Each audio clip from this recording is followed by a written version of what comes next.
യേശുനാമത്തിന് മഹത്വമുണ്ടായിരിക്കട്ടെ. ഈശോയിൽ ഏറ്റവും പ്രിയമുള്ള സഹോദരങ്ങളെ, കരുണയുടെ അവസാന മണിക്കൂർ എന്ന ഈ പുസ്തകത്തിലെ അടുത്ത ഭാഗം നമുക്ക് വായിക്കാം. അന്ത്യനാളുകൾ. എൻ്റെ പ്രിയമക്കളെ, പ്രതിയോഗിയുമായുള്ള നിങ്ങളുടെ ഏറ്റുമുട്ടൽ അതിൻ്റെ അന്ത്യത്തിലേക്ക് എത്തിക്കൊണ്ടിരിക്കുന്നത് കാണുക.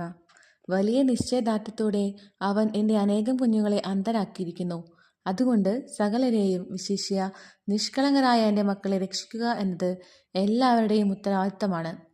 എൻ്റെ മക്കളെ, നിങ്ങളുടെ വിശ്വാസം നഷ്ടമാകാതിരിക്കാനായി പ്രാർത്ഥിക്കുക. കരുതലോടെ ഇരിക്കുക, ജാഗ്രതയായിരിക്കുക, എല്ലാ കാര്യങ്ങളും നിരീക്ഷിച്ചു കൊണ്ടിരിക്കുകയും ചെയ്യുക. എല്ലാം കടന്നു പോകുന്നതിന് സമയമാകുമ്പോൾ അവസാന നിമിഷത്തിൽ അനേകർ തങ്ങളുടെ വിശ്വാസം ഉപേക്ഷിക്കുമെന്ന് ഞാൻ നിന്നോട് പറയുന്നു. വേണ്ട വിധം ഒരുങ്ങാത്ത അനേകർക്ക് തങ്ങൾ പ്രതീക്ഷിക്കാത്ത നിമിഷത്തിലായിരിക്കും അതിനെ നേരിടേണ്ടി വരിക. എൻ്റെ പ്രിയമക്കളെ, നിങ്ങളിൽ എത്ര പേർ എൻ്റെ ശത്രുവിനെതിരെ പോരാടി അവനെ കീഴടക്കി തിരിച്ചോടിക്കുകയും എൻ്റെ മക്കളെ എൻ്റെ അടുക്കിലേക്ക് തിരിച്ചു കൊണ്ടുവരികയും ചെയ്യും?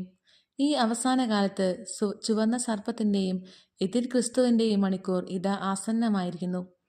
നിങ്ങൾ നിങ്ങളുടെ വിശ്വാസത്തിൽ ഉറച്ചു നിൽക്കുക. ജഡത്തിൻ്റെ സുഖങ്ങൾക്കായി നിങ്ങളുടെ വിശ്വാസം കൈമാറ്റം ചെയ്യാതിരിക്കുക.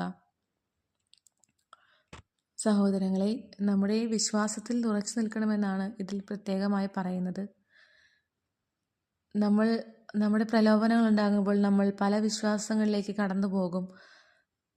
പല പ്രതിസന്ധികളിലേക്ക് കടന്നു പോകുമ്പോൾ നമ്മൾ നമ്മുടെ വിശ്വാസം ഉപേക്ഷിക്കുമെന്നാണ് ഇതിൽ പറയുന്നത്. അവസാന നാളുകളിൽ ഒരുപാട് പേർ ഈ വിശ്വാസം ഉപേക്ഷിച്ച് പോകുമെന്നാണ് പറയുന്നത്. നമുക്ക് നമ്മുടെ വിശ്വാസം കാത്തു സൂക്ഷിക്കാം. ഈശോയുടെ ഒപ്പമായിരിക്കാൻ പരമാവധി ശ്രദ്ധിക്കാം. ഈശോയോട് പറയാം, ഈശോയെ, ഞങ്ങൾ ബലഹീനരാണ്, ഞങ്ങളുടെ കൂടെ ഉണ്ടാകണമേ. പരിശുദ്ധ അമ്മേ, ഞങ്ങളുടെ കൂടെ ഉണ്ടാകണമേ, ഞങ്ങളെ വഴി നടത്തണമേ, ഞങ്ങൾ തെറ്റിപ്പോകാൻ ഇടവരുത്തല്ലേ എന്ന് അമ്മയോട് നമുക്ക് പ്രാർത്ഥിക്കാം. അടുത്ത ഭാഗം നമുക്ക് വായിക്കാം. അന്ത്യവിധി. ഓർക്കുക, എന്നിലൂടെയും ഞാൻ കൈവരിച്ചതിലൂടെയും ലോകത്തെ നീതിയിൽ വിധിക്കാനായി ദൈവം ഒരു ദിവസം നിശ്ചയിച്ചിരിക്കുന്നു. അതുകൊണ്ട് അന്ത്യവിധിയിൽ നിങ്ങൾ എല്ലാറ്റിനും കണക്ക് കൊടുക്കേണ്ടി വരും. ആദ്യം മുതൽ തന്നെ പറയപ്പെട്ടിട്ടുണ്ടല്ലോ, ഓരോ മനുഷ്യനും അവൻ്റെ മരണത്തിനു ശേഷം ഒരു വിധിയുണ്ട്. അതുകൊണ്ട് ആർക്കും ഒരു ഒഴികഴിവില്ല. തിന്മ ചെയ്യുന്ന ഏതൊരുവനും ദുരിതവും പീഡകളും ഉണ്ടാകും. ജീവിച്ചിരിക്കുന്നവരെയും മരിച്ചവരെയും വിധിക്കാനായി ദൈവം ഉപവിഷ്ടനാകുന്നതിനെക്കുറിച്ച് വെളിപാട് പുസ്തകത്തിൽ രേഖപ്പെടുത്തിയിരിക്കുന്നു. നിങ്ങൾ എന്നിൽ വിശ്വസിച്ചാലും ഇല്ലെങ്കിലും നിങ്ങൾ എന്നെയും ദൈവത്തെയും കാണാനിരിക്കുന്നു. നിങ്ങൾക്ക് എന്നെയും എൻ്റെ പിതാവിനെയും ഒഴിവാക്കാനാവില്ല. ഒരാൾക്ക് പോലും അതിൽ നിന്ന് രക്ഷപ്പെടാനാവില്ല. ഇപ്പോൾ നിങ്ങൾ എന്നെ നിങ്ങളുടെ രക്ഷകനായി സ്വീകരിക്കുന്നില്ലെങ്കിൽ അപ്പോൾ നിങ്ങളുടെ ന്യായാധിപനായി എന്നെ നേരിടേണ്ടി വരും. മഹത്തായ ശുഭ്രസിംഹാസനത്തിൽ വിധി നടത്താനായി ഇരിക്കുന്നവൻ ഞാൻ തന്നെയാണ്. എൻ്റെ പ്രിയമുള്ള സഹോദരങ്ങളെ, നമ്മൾ ഇപ്പോൾ നമ്മുടെ കർത്താവായ യേശു മിശിഹായെ രക്ഷകനായി സ്വീകരിക്കുന്നില്ലെങ്കിൽ നമ്മുടെ ന്യായാധിപനായി നമുക്ക് അവിടുത്തെ നേരിടേണ്ടി വരും.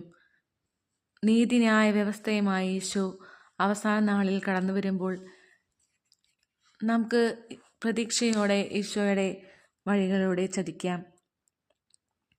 ഇപ്പോൾ തന്നെ നമുക്ക് കരുണയ്ക്കായി യാചിക്കാം. നമുക്കുണ്ടാകുന്ന ഓരോ സഹനങ്ങളും ഈശോയ്ക്ക് കാഴ്ചവെക്കാം. പരമാവധി ഉപവാസവും നോമ്പും പരിത്യാഗങ്ങളും ചെയ്യാം. പാപികൾക്ക് വേണ്ടി പ്രാർത്ഥിക്കാം. നമ്മുടെ തന്നെ പാപങ്ങളെ ഓർത്ത് നമുക്ക് അനുതപിക്കാം. ഈശോയുടെ രണ്ടാം വരവിന് വേണ്ടി നമുക്ക് ഒരുങ്ങാം. എല്ലാ മഹത്വം ഈശോയ്ക്ക് സമർപ്പിക്കുന്നു. ദൈവമേ സ്തുതി, ദൈവമേ നന്ദി. Praise the Lord. Hallelujah. Ave Maria.